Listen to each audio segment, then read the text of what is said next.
Assalamu alaikum dear learners. How are you all? Hope you are fine. Today we will learn about graphic design. तो सबसे पहले आपको बताते हैं कि ग्राफिक डिज़ाइन होता क्या है। जैसे कि आपको पता है दो वर्ड्स को मिला के बनता है ग्राफिक प्लस डिज़ाइन। तो सबसे पहले हम डिज़ाइन को समझ लेते हैं। डिज़ाइन किसे कहते हैं? डिज़ाइन कोई भी चीज़ का डिज़ाइन। अब वो चीज़ क्या हो सकती है? वो चीज़ किसी भी मुश्किल का सलूशन हो सकता है। जिस तरह एक बंदे को अगर बैठने के लिए कोई चीज़ बनानी थी तो उसने सबसे पहले स्टूल बनाया होगा, उसके बाद उसके साथ पीछे कमर पे टेक लगाने के लिए पीछे चेयर जिसके बैक होता है वो वाली बनाई होगी, फिर उसके बाद हाथों को कंफर्टेबल रखने के लिए फिर सोफ़े की तरह आर्म रखने की एक जगह बनाई। इस तरह से एक सॉल्यूशन मिल गया, एक चीज़ को, एक बैठने की एक कंफर्टेबल चीज़ बन गई। ठीक है ना।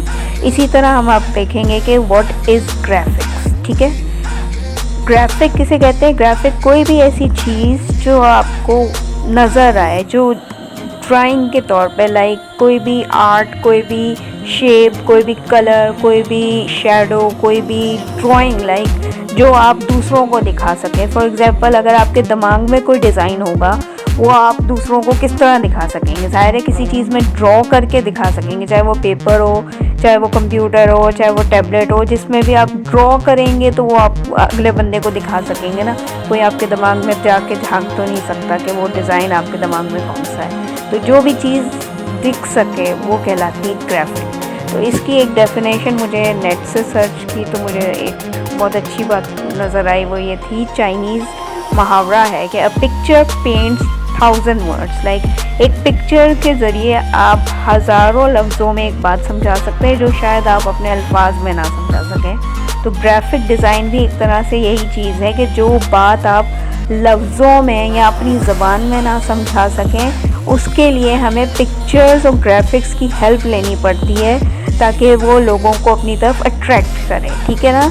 अब यहाँ देखिए एक डेफिनेशन है, graphics also mean the use of visuals to explain concept that are not able to or difficult to be described with the use of text। यानी लफ्ज़ों में जो चीज़ समझाई ना जा सके उसको हम पिक्चर्स के तौर पे या विजुलाइज करवा के समझाने वाले तरीके को कहते हैं ग्राफिक डिज़ाइनिंग। अब ग्राफिक डिज़ाइनिंग बहुत तरह से होती है।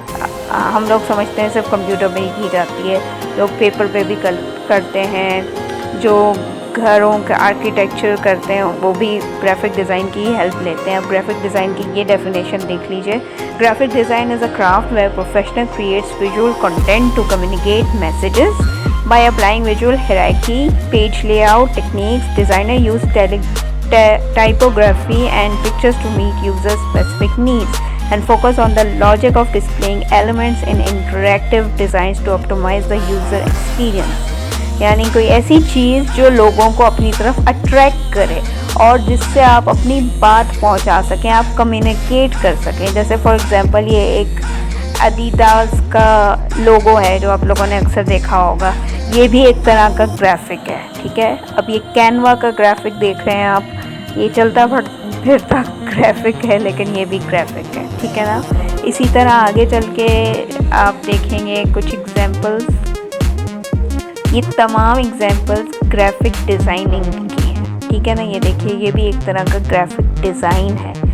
तो कुछ वीडियो टाइप का होता है, कुछ स्टिल वाले ग्राफिक्स होते हैं। अब हम पढ़ेंगे elements of graphic. What is elements of graphic? यानी ग्राफिक के लिए किन किन चीज़ों की ज़रूरत होती है, इंपॉर्टेंट चीज़ें जो होती हैं। जैसे फॉर एग्जांपल लाइन की ज़रूरत होती है, कलर्स की ज़रूरत होती है, शेप्स की ज़रूरत होती है, टेक्सचर की ज़रूरत होती है, स्पेस की ज़रूरत होती है, साइज़ की और स्केल की ज़रूरत होती है। ठीक है। ये स्केल वो वाला स्केल नहीं है, लाइन वाला स्केल नहीं है, ये स्केल साइज़ में ही आता है। अब हम सबसे पहले पढ़ेंगे लाइंस के बारे में। लाइन सबको पता है व्हाट इज़ लाइन, लेकिन यहाँ टाइप्स ऑफ लाइन के बारे में पढ़ेंगे किस किस तरह की लाइंस को हम ग्राफिक में यूज़ कर सकते हैं। जैसे कि ये है solid line, long dash line, dotted line, dash dotted line, medium dash line, dash with 2 dots line, short dash line, dash with 3 dots. ये अलग अलग टाइप्स हैं लाइन की। ठीक है ना। इससे हम ग्राफिक बना सकते हैं। आगे आप और एक और तरीके की लाइंस देखेंगे, जिस तरह फॉर एग्जांपल ये देखिए vertical lines, horizontal lines, diagonal lines, intersecting lines, perpendicular lines, parallel lines, zigzag lines और curved lines. ठीक है, ये भी लाइंस की टाइप है. आप इन सब को मिला के भी डिज़ाइन बना सकते हैं. इनमें से किसी एक दो का यूज़ करके भी डिज़ाइन बनाया जा सकता है. अब मैं आपको कुछ एग्जांपल्स दिखाऊंगी जिससे आपको पता चलेगा कि लाइंस के हेल्प से हम क्या क्या कर सकते हैं. जिस तरह के फर्स्ट एग्जांपल आपके सामने है, देखें यहाँ लाइन से हमें क्या दिख रहा है. हमें एक एक सर्कल की तरफ हमारी नज़रें खुद ब खुद जा रही हैं इन लाइंस की मदद से. ठीक है ना, तो हम अपनी नज़रों को वहाँ घुमा सकते हैं जहाँ वो लाइंस लेके जा रही हैं हमें. तो ये यूज़ हो सकता है लाइन का. अब ये देखें, ये एक लोगो है. कहने को ये लाइंस ही हैं, स्पाइरल लाइंस का यूज़ करते हुए एक अदद लोगो बनाया हुआ है. इसी तरह ये लाइंस हैं, कुछ अजीब टेढ़ी मेढ़ी जा रही हैं, लेकिन ये एक पैटर्न बन गया है उन लाइंस से. ठीक है ना.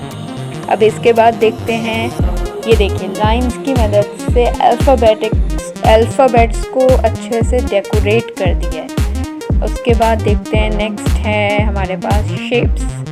अब शेप्स क्या होते हैं? शेप्स तो सबको पता है, सबने बचपन से पढ़े हैं शेप्स. ठीक है ना, लेकिन हमने जो स्कूल में पढ़े हैं वो ज्योमेट्रिकल शेप्स हैं जो हमारे आसपास भी नज़र आते हैं हमारे ज़िंदगियों में. ये देखिए कुछ शेप्स आपको नज़र आ रहे हैं, ये हमारे आसपास नॉर्मल रूटीन लाइफ में हमें नज़र आते हैं. शेप्स की 3 एग्जाम होती है, टाइप्स होती हैं. एक ज्योमेट्रिकल, एक ऑर्गेनिक और एक एब्स्ट्रैक्ट, और चौथी किस्म होती है जिसको कहते हैं नेगेटिव शेप्स. वो मैं आगे चल के आपको बताऊंगी वो क्या होते हैं. ज्योमेट्रिकल शेप्स तो वो होते हैं जो हम ज्योमेट्री में चीज़ें यूज़ करते हुए बनाते हैं. फॉर एग्जांपल अभी मैं आपको दिखाती हूँ, जो पेंसिल, स्केल, कंपास से मिलकर जो चीज़ें बनती हैं वो ज्योमेट्रिकल शेप्स होते हैं. ठीक है, जैसा ये लाइंस वाले जो होते हैं, शार्प एजेस वाले जो शेप्स होते हैं उनको कहते हैं ज्योमेट्रिकल शेप्स.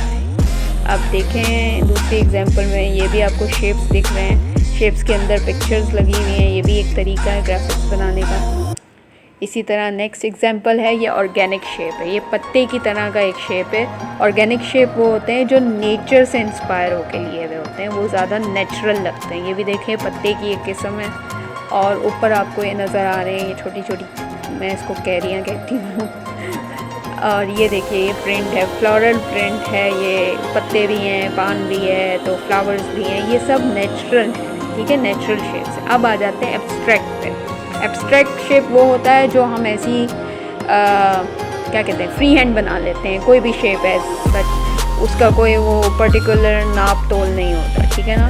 ये भी देखें, ये एब्स्ट्रैक्ट शेप्स हैं. दिखने में तो ये अच्छे से लग रहे हैं लेकिन बनाए गए हैं फ्री हैंड. अब आ जाते हैं नेगेटिव स्पेस या नेगेटिव शेप की तरफ. अब आप इस पिक्चर में देखें, आपको समझ में आ जाएगा. 2-3 पिक्चर्स देखें, एक ही पिक्चर में आपको 2 चीज़ें दिखेंगी. आप अगर एक चीज़ को देखेंगे तो आपको दूसरी चीज़ खुद ब खुद नज़र आएगी. तो इसको कहते हैं नेगेटिव शेप या नेगेटिव स्पेसिंग. ये भी हमारे ग्राफिक्स में यूज़ होती है. ये देखिए इसमें भी आपको नज़र आएंगे. ये देखें बहुत सारे शेप्स हैं, अलग अलग शेप्स हैं, लेकिन वो एक ही शेप को देखेंगे तो उसमें से दूसरी चीज़ भी आपको नज़र आएगी. ठीक है, ये देखें, ये भी एक शेप के अंदर ही आपको पूरा एक लैंडस्केप टाइप का नज़र आ रहा होगा. तो ये कुछ चीज़ें थी जो आज की क्लास में हमने पढ़ी. उम्मीद आपको अच्छी लगी होंगी. प्लीज़ सब्सक्राइब कर दीजिए मेरा चैनल एंड लाइक का बटन ज़रूर शेयर कर दीजिए. Thank you.